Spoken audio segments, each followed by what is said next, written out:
So right now the show is untitled.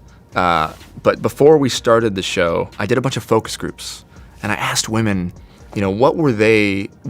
Something shocking is unfolding in Hollywood at this very moment, and it isn't another film premiere or a red carpet scandal. This is darker. This is Blake Lively's calculated attempt to ruin Justin Baldoni in court. Yes, you heard that correctly. The very Blake Lively who has built her career as America's sweetheart is now weaponizing the legal system, with Ryan Reynolds seemingly orchestrating the chaos behind the scenes. The truth is, Lively has filed yet another motion, her third, seeking to impose sanctions on Justin under a brand new Californian statute, Civil Code 47-1. This law was intended to protect genuine victims of harassment, giving them the courage to speak out without fear of being overwhelmed by litigation. Yet Blake is twisting it into a personal weapon, demanding draconian remedies, including legal fees and damages, before any of her claims have been substantiated in court. Justin's legal team is not taking this lying down. They have fired back, describing her tactics as premature, unconstitutional, and manipulative. Their argument is simple.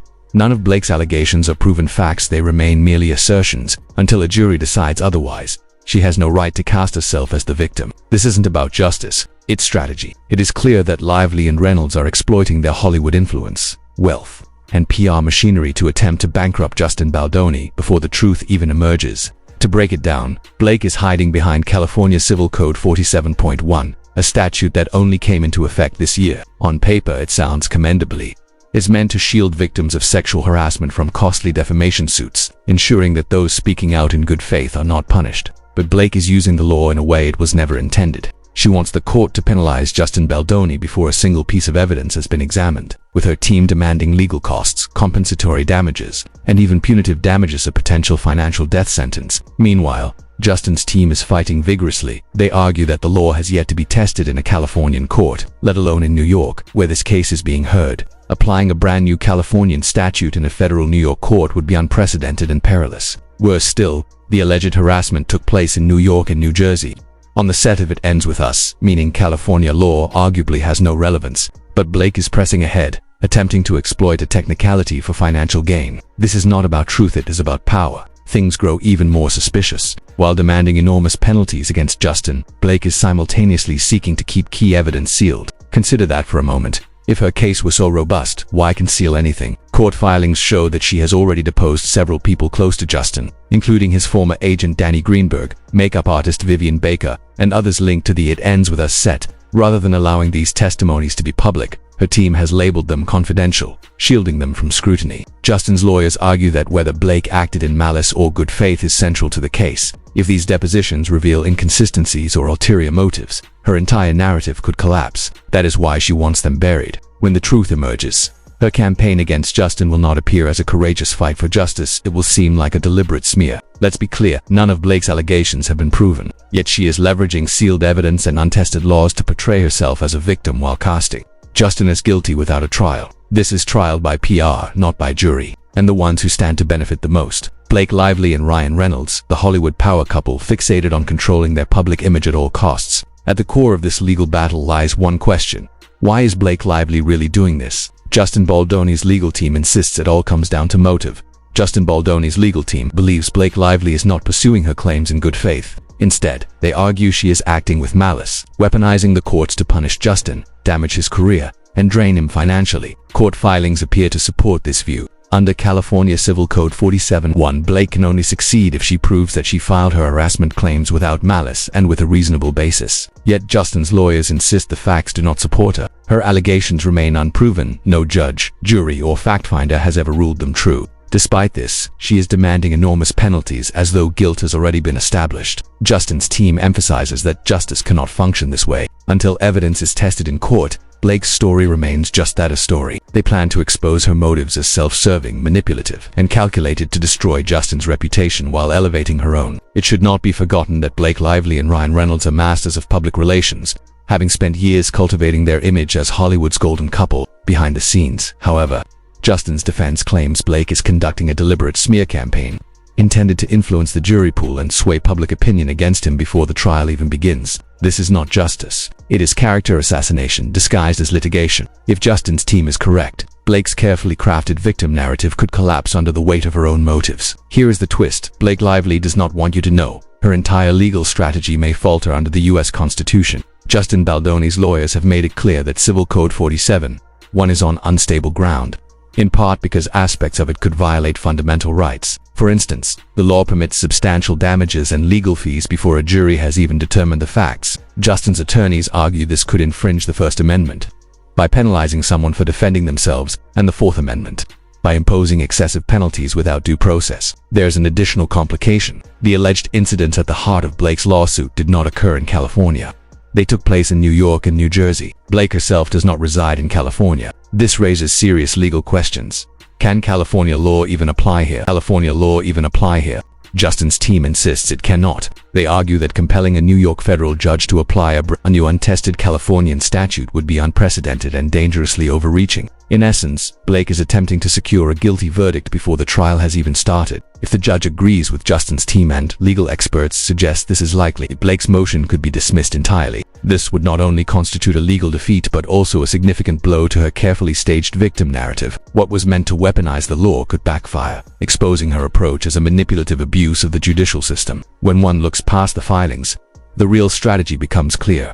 Blake Lively and Ryan Reynolds are fighting to control the narrative. Each move in this case has been accompanied by carefully timed leaks, sealed depositions, and media spin designed to portray Blake as the victim and Justin as the villain. Yet the truth is stark. None of Blake's allegations have been proven in court. Nevertheless, her legal team continues to file motions laden with dramatic language, knowing the headlines will circulate before a judge rules. Justin's lawyers describe this as a PR stunt disguised as a lawsuit. Blake is recycling old claims, refiling failed motions, and rushing to weaponize public opinion because she and Ryan understand that perception is power. By influencing public sentiment, poisoning the jury pool, and casting Justin as guilty before trial, they aim to win half the battle before the court even weighs in. Ryan Reynolds plays a pivotal role in this strategy. With his vast social influence, marketing empire, and carefully cultivated funny guy persona, he knows precisely how to manipulate the media machine. Beneath the polished exterior, however, lies a cold, calculated plan to crush Justin Baldoni financially, ruin his reputation, and safeguard their Hollywood empire at all costs. This is no longer merely a legal dispute, it has become psychological warfare, fought through headlines, social media spin, and sealed evidence. Blake and Ryan are effectively betting that public opinion can achieve what the law may not: convict Justin without proof. The most concerning aspect of Blake Lively's legal campaign is its potential impact on real victims of harassment. California Civil Code 47(1) was designed to enable survivors to speak out without fear of expensive defamation suits. It was meant to level the playing field for those without millions of dollars, PR teams, or a celebrity spouse like Ryan Reynolds. Misusing this law as a weapon threatens not only Justin Baldoni but also the integrity of protections for genuine harassment victims. By exploiting this law, Blake risks transforming it into precisely the opposite of its intent, a weapon for the rich and powerful. Consider the implications. If Blake persuades a court to award her legal fees, punitive damages, and other penalties before any of her claims are proven, what precedent does that set? It signals to wealthy celebrities: file early, strike hard, and bankrupt your opponent before the truth even emerges. That is not justice. It is intimidation. Justin's legal team is fighting back because they understand the broader implications. They warn that if Blake's approach succeeds, courts across the country could become playgrounds for the elite, where mere allegations are sufficient to ruin lives without a single fact being verified. Ironically, the very law designed to protect victims could be turned against them. Once weaponized by individuals like Blake, judges may become reluctant to apply it at all, making it harder for genuine survivors to seek justice. Blake is not merely pursuing a case against Justin. She is gambling with a law that could redefine the future of harassment cases in America, and not for the better. While Blake Lively and Ryan Reynolds transform the courtroom into a PR battlefield, Justin Baldoni's team is quietly assembling a defense that strikes at the heart of the matter. Something unsettling is unfolding in Hollywood. This is no red carpet scandal or movie premiere, it is darker. Blake Lively, long celebrated as America's sweetheart, is leveraging the legal system against Justin Baldoni, with Ryan Reynolds firmly supporting her orchestration of the chaos. Lively has filed her third motion seeking sanctions under California Civil Code 47(1), a law intended to protect real victims of harassment. Yet instead of shielding survivors,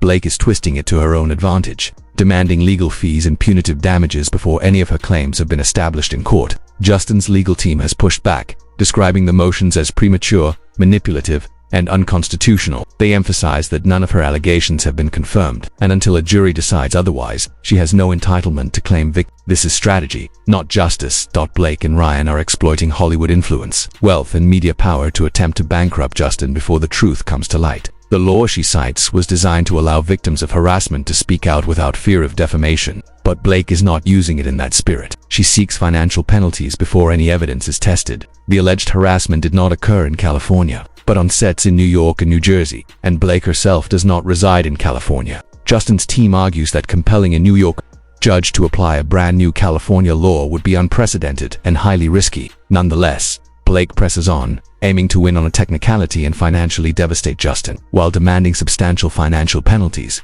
she also seeks to keep critical evidence sealed. Court filings reveal that Blake has deposed individuals close to Justin, including a former agent, makeup artists, and others connected to the set of It Ends With Us. Yet she wants these testimonies kept confidential. Justin's lawyers argue that whether Blake acted with malice or in good faith is central to the case, and sealing these depositions raises serious concerns. None of Blake's claims have been proven. Her legal strategy relies on sealed evidence, untested laws, and redacted declarations to portray herself as a victim while casting Justin as guilty. It is a trial by media, not by jury. Behind the scenes, Blake and Ryan are conducting a calculated PR campaign, using their Hollywood image to influence public opinion. Justin's team sees the motive clearly: retaliation. Every repetitive motion, sealed deposition, and dramatic filing is revenge, not a pursuit of justice. Step by step, cracks in Blake's narrative are being exposed, dismantling the image she and Ryan have carefully cultivated as Hollywood's golden couple. The more she files, the more her victim's story resembles a poorly scripted Hollywood drama. For months,